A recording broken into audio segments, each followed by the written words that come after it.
Agora vamos falar sobre o polêmico voo por instrumentos. Polêmico que eu digo porque muita gente tem curiosidade de saber como é que os pilotos fazem para se orientar dentro de uma condição de tempo totalmente adversa, de baixa visibilidade, chuva forte, neve, enfim. Independente da condição meteorológica, do fenômeno meteorológico, eu vou tentar explicar para vocês agora como é que os pilotos conseguem se orientar nessa condição de voo tão ruim, porém, mais uma vez eu digo, é totalmente segura. Pessoal, lembra que eu falei que aviação tudo é certificação? Pois é, dentro do voo por instrumentos existem diversas qualificações para piloto, aeronave e aeroporto. O objetivo dessas qualificações é fazer com que cada vez mais seja seguro e possível uma aeronave realizar um voo, mesmo que as condições meteorológicas estejam completamente desfavoráveis. Ou seja, com a visibilidade quase zero, ainda assim, hoje em dia é possível uma aeronave realizar um voo com segurança. Só para relembrar aqui, eu vou colocar de novo os mínimos meteorológicos para voar visual, para vocês verem ali 5 km de visibilidade horizontal e 457 metros de visibilidade vertical. Agora eu vou mostrar para vocês o quanto que isso reduz quando se está voando por instrumentos, no caso, quanto que reduzem os mínimos, né? Muito bom, vamos lá agora falar dos mínimos meteorológicos de visibilidade para o voo por instrumentos. Para a gente começar a conversar, existe o procedimento de precisão e existe o procedimento de não precisão. A gente vai começar pelo procedimento de voo por instrumentos de não precisão. Esse daqui é o exemplo que nós estamos usando no aeroporto de São José do Rio Preto. Você pode ver que a visibilidade mínima para você pousar, ela já reduz ali para 1.600 metros de visibilidade horizontal e a vertical para apenas 108, ou seja, já é bem menor do que os mínimos para voar visual, facilitando assim para que, por mais que tenha uma ocorrência de mau tempo ou então algum fenômeno meteorológico que diminua a visibilidade, ainda assim essa aeronave vai conseguir completar o voo dela. E outra coisa, olha só, o passo 1, que é o início da aproximação, a aeronave não precisa estar em contato visual com o aeroporto. Ela só precisa ter contato visual quando ela atingir aquela marca ali de pelo menos 1.600 metros de visibilidade horizontal e 108 de visibilidade vertical. Caso ela atinja essa marca, que é indicado lá para a gente no cockpit, né, na cabine de comando, e o piloto não avistar o aeroporto, aí sim ele precisa realizar a manobra de arremetida, ou ele tenta pousar novamente, ou então ele prossegue para o aeródromo de alternativa.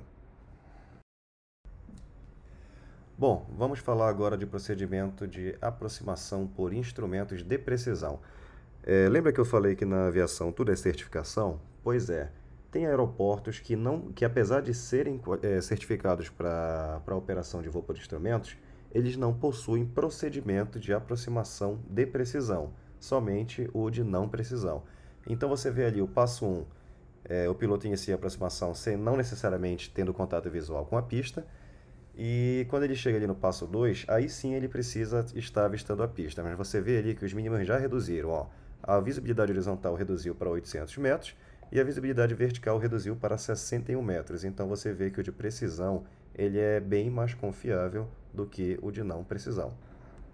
Agora, por último, eu vou citar um exemplo de procedimento de voo por instrumentos de precisão que é 100% realizado no piloto automático.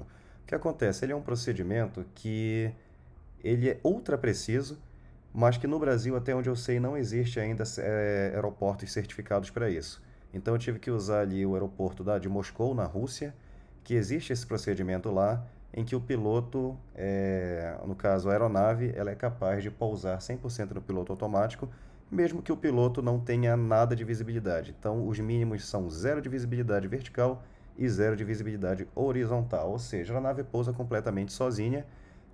Esses procedimentos eles são muito utilizados para cidades assim como Moscou, que tem bastante ocorrência de neve, restringe demais a visibilidade. Então, para que os voos não sejam cancelados, eles instalaram esse equipamento ultramoderno, que é para poder eles continuarem com as suas operações aéreas, mesmo que a visibilidade esteja terrivelmente ruim, no caso, visibilidade zero, né? E relembrando mais uma vez, aviação, tudo é certificação. Para esse tipo de procedimento, os pilotos são submetidos a um outro tipo de treinamento que é específico para esse tipo de pouso. A aeronave também tem que ser certificada e o aeroporto também tem que ser certificado.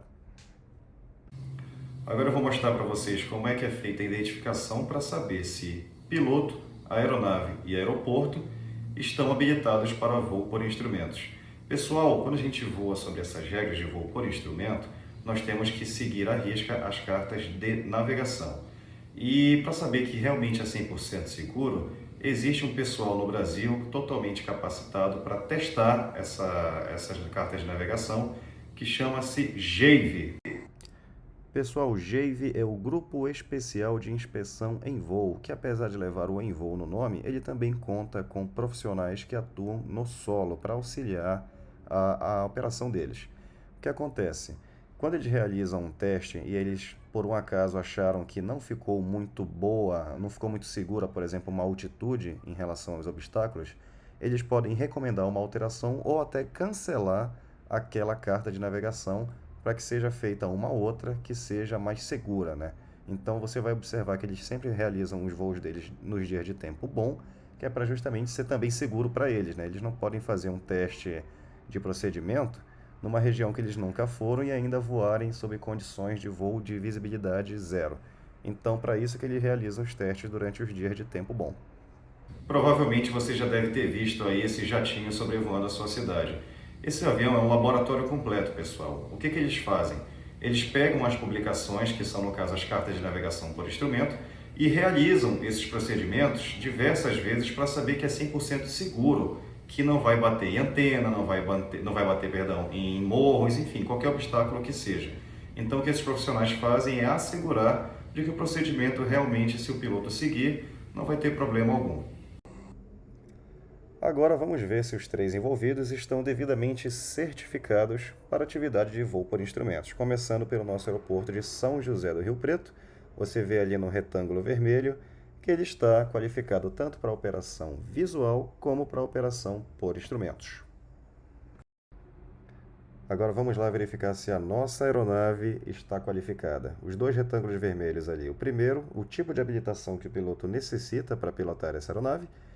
E o segundo retângulo é o tipo de voo que ela está qualificada a realizar. No caso ali, voo por instrumentos no período noturno. Pessoal, eu confesso que eu nunca vi uma aeronave que esteja habilitada a voar por instrumentos somente no período diurno. Não estou dizendo que não existe, mas eu realmente nunca vi. Geralmente todas elas são autorizadas tanto para o... Perdão.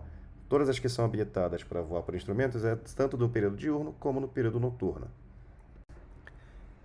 E por fim, vamos ver se o nosso piloto está qualificado a realizar esse nosso voo. Você pode observar no retângulo vermelho ali a sigla IFRA, quer dizer que ele é habilitado a voar por instrumentos em avião, porque existe também os helicópteros, tá? Então existe a habilitação de voo por instrumentos também para helicópteros. Bom, pessoal, essa aqui é uma típica carta de navegação de pouso por instrumentos. No caso aqui eu escolhi a de São Paulo Congonhas. Obviamente não vou falar tudo sobre ela, porque é informação demais, mas eu vou destacar os itens mais importantes ali, de onde foi que eu extraí aquelas informações de mínimos meteorológicos. Então vamos lá, começando ali pela parte inferior da carta. O retângulo vermelho maior e os dois menores no centro. É dali que a gente extrai a informação de visibilidade mínima horizontal e vertical. E elas irão, aqueles valores ali, eles irão variar de acordo com o equipamento que também é instalado no aeroporto, que é o ALS, que está ali naquele quadradinho vermelho à esquerda do maior. ALS, pessoal, é Approach Lighting System. É o sistema de luzes de aproximação. Eu vou mostrar aqui o que é isso. Pessoal, esse aí é o ALS, é o Sistema de Luzes de Aproximação.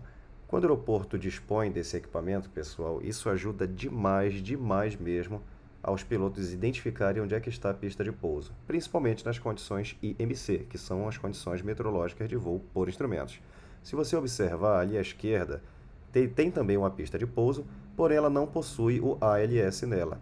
Então significa dizer que a pista que possui o ALS, ela vai ter uma visibilidade horizontal mínima requerida bem menor do que a que não possui, porque quando você possui essa luz, é bem mais fácil do piloto identificar. Então, por exemplo, quando você tem essas luzes de trajetória indicando, digamos assim, a visibilidade horizontal mínima requerida vai ser de 800 metros. E se você não tiver, a visibilidade horizontal mínima requerida, ela vai subir ali para uns 1000 metros, por exemplo. Então, na carta de navegação de pouso por instrumentos, ele dá esses valores. O valor de visibilidade mínima quando a luz está funcionando, e ele também dá o valor de visibilidade mínima requerida quando essas luzes estão desligadas, até porque às vezes elas estão em manutenção ou queimaram, então nem sempre elas podem estar disponíveis. Então ele já joga logo lá para você a informação. Ó, para você pousar com a luz do ALS funcionando, a sua visibilidade é X. Se não estiver funcionando, a sua visibilidade mínima requerida vai ser Y. Voltando aqui para a carta, agora nós vamos falar da sigla que está do lado ali de ALS, que é a RVR. Agora nós vamos ver o que é essa RVR. Vamos lá, RVR, Runway Visual Range, é o alcance visual da pista, é o alcance visual que o piloto tem da pista. Então, à esquerda nós temos o exemplo de voo visual, que a visibilidade está de 5 km ou mais, e à direita nós temos um típico caso de aproximação por instrumentos de precisão. É assim que o piloto tem a visão da pista quando ele está realizando um procedimento de aproximação por instrumentos de precisão. Aí eu coloquei ali como exemplo um RVR de apenas 500 metros. Agora, pessoal, eu vou colocar uns vídeos para vocês entenderem mais ou menos como é que é a orientação de um piloto quando ele está voando na condição IMC, que é a condição meteorológica de voo por instrumentos. Como é que ele faz para se orientar se ele não está enxergando nada? Desculpa, gente, eu me expressei errado, quando ele não está enxergando nada do lado de fora da aeronave. Então, essa é uma típica condição IMC, que é a condição meteorológica de voo por instrumentos. Quando a gente entra numa nuvem dessa, pessoal, o cérebro humano ele não é capaz de mandar informação para você se você está subindo, descendo, curvando para a esquerda, para a direita. Esse fenômeno chama-se desorientação espacial, mas é um assunto para outro vídeo, até porque é importante porque já causaram muitos acidentes, né? Muitos acidentes foram causados por desorientação espacial, mas a gente fala em outro vídeo. Vamos lá, eu vou mostrar para vocês um dos instrumentos que nos ajuda a nos manter orientados e com a nossa aeronave sob controle quando acontece essa condição de voo, que é a condição de voo que a gente fica desorientado. Então vamos falar de um dos principais instrumentos que mantém os pilotos orientados quando essa condição de voo acontece. Então, pessoal, quando você está voando em regra de voo por instrumentos, esse aqui é um dos principais que você vai ter que observar. É o nosso ADI, é como se fosse literalmente um horizonte artificial. O que acontece? A aeronave aqui está para pernoite, a gente coloca essas capas de proteção, mas muitos instrutores gostam de conduzir treinamentos em aeronave de voo por instrumentos dessa forma. Coloca as capas, que é para o piloto não ter referência com o ambiente lá fora e ele aprender a usar esse instrumento aqui. Então vamos lá, essa flecha amarela aqui, essa seta é como se fosse a nossa aeronave, a condição dela no caso ela é perfeitamente nivelada, porque nós estamos em solo. O azul seria o céu e o marrom seria o terreno, porém esse não é o único instrumento que nos dá referência, tá? É apenas um deles. Então o que acontece? Quando a aeronave sobe, essa seta vai para a parte azul, no caso ela está subindo, e se estivesse descendo ela iria para baixo da linha do horizonte, iria para a faixa marrom. Pessoal, agora que a gente já viu o que é ALS, o que é RVR e um dos instrumentos que os pilotos usam para se orientar numa condição de voo de meteorologia ruim, agora nós podemos concluir o nosso raciocínio ali da carta de navegação vendo a parte do retângulo maior lá em cima. Ele está me dizendo o seguinte, a sua visibilidade ela já está baixa, você já pode pousar nesse aeroporto com uma visibilidade muito baixa, que é de apenas 800 metros. Mas se você estiver usando um diretor de voo piloto automático ou um head-up display, essa visibilidade ela pode ficar ainda menor. Ou seja, esse diretor de voo ele é um equipamento que ele dá uma precisão a mais para o piloto. Então agora a gente vai ver o que é esse diretor de voo, o quanto que ele nos ajuda, que pode reduzir a nossa visibilidade para pouso nesse aeroporto para até 550 metros apenas. Ou seja, antes era 800, mas se a gente tiver esse equipamento, ela reduz até para 550. Eu vou falar um pouquinho do que é esse diretor de voo ou Flight Director. Ele é um computador que auxilia o piloto a realizar a manobra que ele configurou no computador do piloto automático. Por exemplo, essa aqui é a nossa seta de direção de voo. Quando eu ativo o Flight Director, ele aparece essa seta rosa e eu vou setar aqui para a direita, por exemplo, para o avião curvar para a direita. Aí o que acontece com o Flight Director? Ele vira para que você siga ele para conseguir chegar nessa proa que você setou. E da mesma forma que ele funciona para direção, ele funciona também para subida, descida, velocidade. Por exemplo, eu vou colocar para ele subir aqui. Eu quero que o avião suba a 2.200 pés por minuto. Aí ele subiu lá para a linha do céu, tá vendo? Para a parte azul.